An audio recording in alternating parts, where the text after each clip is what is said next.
मेरा सर्वत हमारी बच्ची 4 दिसंबर को आलंद से गुलबर्ग को आई।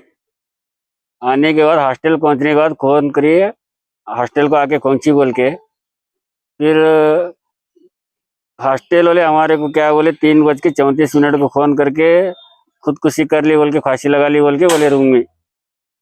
लेकिन ये हमारे को राज नहीं आया, हमारे को इंसाफ नहीं मिला। हमारे को ये वार्डन, ये क्या बोलते हैं मैनेजमेंट, ये एचएम साहब, ये सब जन है। और पुलिस स्टेशन गए तो हमारे को 6-7 महीने तक घुमाए। हमारे को क्या भी दिए नहीं उन्होंने, चार्जशीट ना जमा करे ना कुछ करे वो लोग। फिर हम हाईकोर्ट को गए। हाईकोर्ट को जाने के बाद में ये हाईकोर्ट हमारे को एफआईआर दिया। अब हमारे को सीआईडी इंक्वायरी होना, राघवेंद्र पुलिस स्टेशन के ऊपर हमारे को भरोसा नहीं है। और बाहर की पुलिस स्टेशन और कमिश्नर से ये दरखास्त करते हैं हम। ये मुक्ता अंगिका,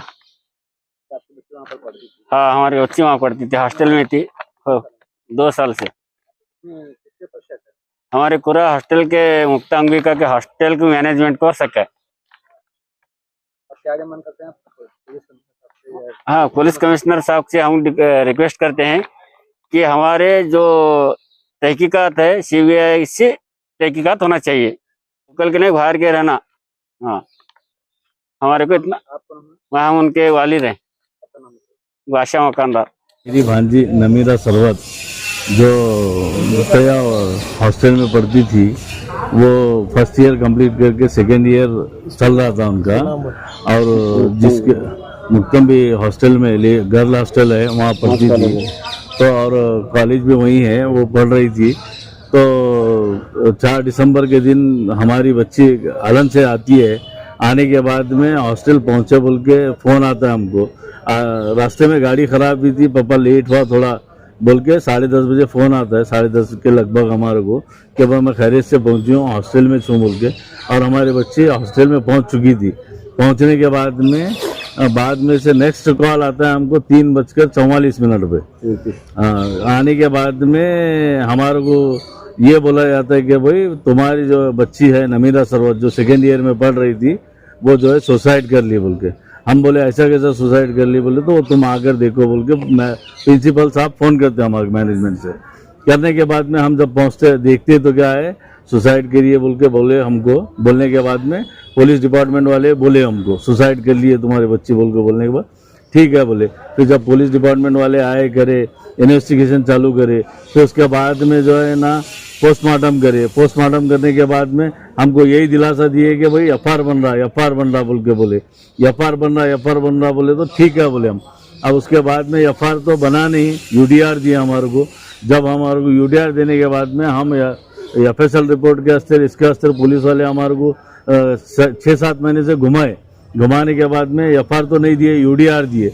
यूडीआर देने के बाद में हम जब कोर्ट का दरवाजा खटखटाए, जब जाके हमको 302 का हमको एफआईआर मिला। एफआईआर मिलने के बाद में अब हम जो है पुलिस डिपार्टमेंट के ऊपर हमको भरोसा नहीं रहा। पुलिस डिपार्टमेंट के ऊपर क्योंकि 6-7 महीने से हमको घुमा रहे उन्होंने, तो पुलिस डिपार्टमेंट के ऊपर भरोसा नहीं है। हम जो भी इन्वेस्टिगेशन आगे की चाहेंगे वो सीबीआई के थ्रू ही जो है हमारी सीआईडी के थ्रू। क्यों बोले तो ये एफआईआर जो है हमको एफआईआर बनाते बोल के एफआईआर नहीं बने। जो है अब हमको पुलिस डिपार्टमेंट के ऊपर कतई भरोसा नहीं है। हमको कमिश्नर साहब और कर्नाटक सरकार मिला के हमको सीबीआई से हमारे को जो है इंसाफ दिलाना, और लोकल वाले नहीं, वो भी बाहर वाले करना। जो भी है हमारा, हमको जो मैनेजमेंट वालों के ऊपर जो डाउट है वो पूरा मैनेजमेंट वाले, क्योंकि बच्ची जब आती है हॉस्टल में रहने के बाद उसको डिपेंड जो है ना पूरा जो है मैनेजमेंट वालों के ऊपर जाता। मैनेजमेंट वाले आते नहीं, दिलासा भी नहीं दिए, हमारे से बात नहीं करे, कुछ नहीं, क्या नहीं, खाली इतना फ़ोन करे तो खलास। उसके बाद फेस भेज नहीं उन्होंने, अब तक के फेस होने को तैयार नहीं है उन्होंने। जो भी है हमारे को इन्वेस्टिगेशन करके सीबीआई के थ्रू इन्वेस्टिगेशन करा के हमारे को जो भी है ये करा के देना, हमारे को इंसाफ देना। मेरा नाम अब्दुल सत्तार मुरुमकर है। मेरी इन्हीं अपना नवासी है मेरी ये।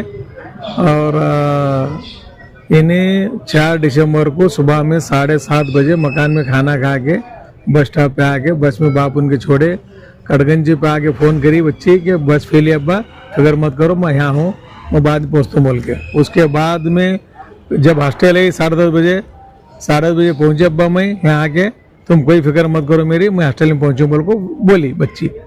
हम बिन फिक्र रहे। अब जब हॉस्टल में आने के बाद में फोन आता है हमारे को कि तुम्हारी बच्ची खुदकुशी कर ली है बोल के।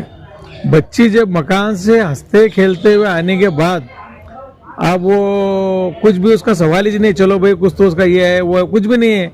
बच्चे हंसते खेलते मकान से ये। अब ये पूरा इनका कब से प्लान है क्या नहीं हमको नहीं मालूम है, मैनेजमेंट वाला का 6 महीने से का प्लान उनका क्या चल रहा है मालूम नहीं। हमारे आने के बाद देखे फांसी डाली थी बच्ची, उन फोटो वो काट लिए, आने के बाद ले गए सर्कल साहब वो सब पुलिस वाले हमको दिलासा दिए कि तुमने इंसाफ मिलेगा, तुम टेंशन मत ले बोल के। इसके बाद हम जो लिख को दिए थे, एक राइटिंग में हमारे हाथ से लिखे थे, उसमें 2 लाइन कट करके पुलिस डिपार्टमेंट वाले उन दूसरा लाइन 2 लाइन लिखी उसके अंदर कि हम पुलिस अपना पूरा मैनेजमेंट के ऊपर हमारा डाउट है, मैनेजमेंट का क्या इसका भरपाई कर देना बोल को, इंक्वायरी होना बोल को लिख को दिए थे। वो 2 लाइन कट करी उन्होंने, कट करके क्या करी दूसरा लिखी उसके अंदर, लिख के सही ली इनकी। अब हम क्या बोल रहे हैं, हम 6 महीने तक फिरे पुलिस स्टेशन में कि भाई अभी तुम्हारा रिपोर्ट नहीं आया, तुम्हारा रिपोर्ट नहीं आया, तुम्हारा वो नहीं आया, ये नहीं बोल को, ऐसा हमको ढकलते गए उन्होंने। 6 महीने 7 महीने फिरे।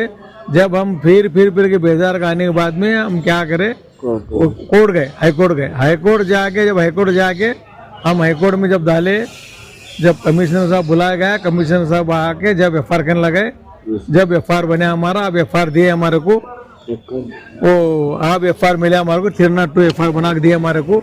अब हमको क्या है, पुलिस डिपार्टमेंट के ऊपर, राजेंद्र पुलिस डिपार्टमेंट के ऊपर भरोसा नहीं है हमारे को। कमिश्नर साहब के साथ रिक्वेस्ट है हमारी, बाहर के CID बुला को, बाहर वाला के से इंक्वायरी करना, हमको इंसाफ दिलाना, हमारा इतना रिक्वेस्ट है हमारा।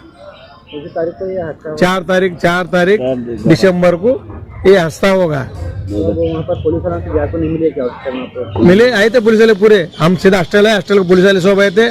सरकार साहब दिलासा दिया हमारे को। सरकार साहब पुलिस वाले बोले तुम्हारा इंसाफ मिलेगा, तुम कोई टेंशन मत लो, तुम्हारा काम होगा। 6 महीने तक ऐसे ही बोलते गए, तुम कुछ भी टेंशन मत लो, हम इंक्वायरी चालू है हमारी, हम बरोबर करते हैं, उनको कौन करे मालूम करते हैं, ये करते हैं बोल के लास्ट में हमारे को FIR ने बना के दिया हमारे को, ADR बना को एक चिट्ठी दी हमारे को। हम 6-7 महीने फिर को परेशान हो के हम नए इलाज को हम क्या करें, बाद में हाईकोर्ट जाना पड़ा। हाईकोर्ट में हमको इंसाफ मिली, कमिश्नर साहब आके FR बनाने लगे। कमिश्नर साहब का शुक्रिया अदा करता हूँ मैं, और जज साहब का भी मैं शुक्रिया अदा करता हूँ। हमको सही इंसाफ लिख को FR बना के दिया, उसका शुक्रिया है उनका दोनों का भी। और हमको इंसाफ मिलना चाहिए यहाँ, और वो पूरा इंक्वायरी डिपार्टमेंट के उनके मैनेजमेंट के ऊपर करना चाहिए, वार्डन के ऊपर भी करना चाहिए। वार्डन काम है, जिम्मेदार है, बच्ची जब वहाँ रहती है तो उनका काम है, प्रिंसिपल का काम है, उनका जिम्मेदारी है, ये उन्होंने करना चाहिए, इंक्वायरी करना और इंक्वायरी सही करना। और लोकल के वाले मत दो, बाहर वाले को CID बुला को इंक्वायरी करो बोल के रिक्वेस्ट है हमारा। ಆಶಾ ಸಾಬ್ ಮಕಾನ್ದಾರ್ ನಮ್ಮ ಸ್ನೇಹಿತರಾಗಿದ್ದು, ಇವರ ಮಗಳು ನಮೀರಾ ಸರ್ವತ್ ಮುಕ್ತಾಂಬಿಕಾ ಕಾಲೇಜಿನಲ್ಲಿ ಸೆಕೆಂಡ್ ಇಯರ್ ಸೈನ್ಸ್ ಓದ್ತಾ ಇದ್ದರು. ಡಿಸೆಂಬರ್ 4ನೇ ತಾರೀಕಿಗೆ ಮನೆಯಿಂದ ಹಾಸ್ಟೆಲ್ಗೆ ಬಂದು ಹುಡುಗಿ ಅವ್ರ ತಂದೆ ತಾಯಿಗೆ ಕರೆಕ್ಟ್ ನಾನು ಬಂದು ಮುಟ್ಟಿನಪ್ಪ ಅಂತ ಫೋನ್ ಹೇಳಿದ್ರು. ಮಧ್ಯಾಹ್ನಕ್ಕೆ ಮ್ಯಾನೇಜ್ಮೆಂಟ್ ಅವ್ರ ತಂದೆ ಫೋನ್ ಹಚ್ಚಿ ಹೇಳ್ತಾರೆ, ನಿಮ್ಮ ಮಗಳು ಆತ್ಮಹತ್ಯೆ ಮಾಡ್ಕೊಂಡಾಳ ಬರ್ರಿ ಅಂತ ಹೇಳಿ. ಇವ್ರು ಬಂದು ನೋಡಿದಾಗ ಅಲ್ಲಿನ ವಾತಾವರಣ ಪೂರಾ ಸಂಶಯಪೂರ್ವಕವಾಗಿತ್ತು. ಅದಾದ ಮೇಲೆ ಅವ್ರ ತಂದೆ ತಾಯಿಗಳು ನ್ಯಾಯಕ್ಕಾಗಿ ಪೊಲೀಸ್ ಸ್ಟೇಷನ್ ಮೆಟ್ಲಿರಿದ್ರು ಕೂಡ ಅವರಿಗೆ ಯಾವುದೇ ಥರದ ಪೊಲೀಸ್ ಡಿಪಾರ್ಟ್ಮೆಂಟ್ ಸಪೋರ್ಟ್ ಮಾಡಿಲ್ಲ. ಹಾಗೂ ವೈದ್ಯಾಧಿಕಾರಿಗಳು ಕೂಡ ಡೂಪ್ಲಿಕೇಟ್ ರಿಪೋರ್ಟ್ ಕೊಟ್ಟು ಮ್ಯಾನೇಜ್ಮೆಂಟ್ದವ್ರಿಗೆ ಉಳಿಸೋ ಪ್ರಯತ್ನ ಮಾಡಿದ್ದಾರೆ. ಅವರು ಇವಾಗ ಕೋರ್ಟ್ ಮೆಟ್ಟಿಲಿರದ ಮೇಲೆ 24ನೇ ತಾರೀಕಿನಂದು FIR ಮಾಡಿದ್ದಾರೆ. ಅಂದರೆ ಎಷ್ಟು ಡಿಸೆಂಬರಲ್ಲಿ ಆದ ಆತ್ಮಹತ್ಯೆಗೆ ಇವತ್ತು FIR ಮಾಡಿದ್ದಾರೆ. ಇದರಲ್ಲಿ ಪೊಲೀಸ್ ಡಿಪಾರ್ಟ್ಮೆಂಟ್, ಮ್ಯಾನೇಜ್ಮೆಂಟ್ ಹಾಗೂ ವೈದ್ಯಾಧಿಕಾರಿಗಳು ಈ ಮೂರು ಸೇರಿಕೊಂಡು ಆ ಹುಡುಗಿಗೆ ಏನು ಮರ್ಡರ್ ಮಾಡಿದ್ದಾರೋ, ಅತ್ಯಾಚಾರ ಮಾಡಿದ್ದಾರೋ ಅದನ್ನು ಮುಚ್ಚಾಕುವಂಥ ಪ್ರಯತ್ನ ಮಾಡಿದ್ದಾರೆ. ಅದಕ್ಕಾಗಿ ಈ ನಮ್ಮದೇನು ಆಗ್ರಹ ಇದೆ, ಆ ಹುಡುಗಿಗೆ ಅವ್ರ ತಂದೆ ತಾಯಿಗೆ ನ್ಯಾಯ ಸಿಗಬೇಕು, ಇದರದ್ದು CID ತನಿಖೆ ಆಗಬೇಕು, ತಪ್ಪಿತಸ್ಥರ ವಿರುದ್ಧ ಕ್ರಮ ಕೈಗೊಂಡು ತಪ್ಪಿತಸ್ಥರಿಗೆ ಶಿಕ್ಷೆ ಆಗಬೇಕೆಂದು ನಾವು ಸರ್ಕಾರಕ್ಕೂ ಹಾಗೂ ಪೊಲೀಸ್ ಡಿಪಾರ್ಟ್ಮೆಂಟ್ಗೂ ಕಮಿಷನರ್ಗೂ ವಿನಂತಿಸಿಕೊಳ್ಳುತ್ತೇವೆ.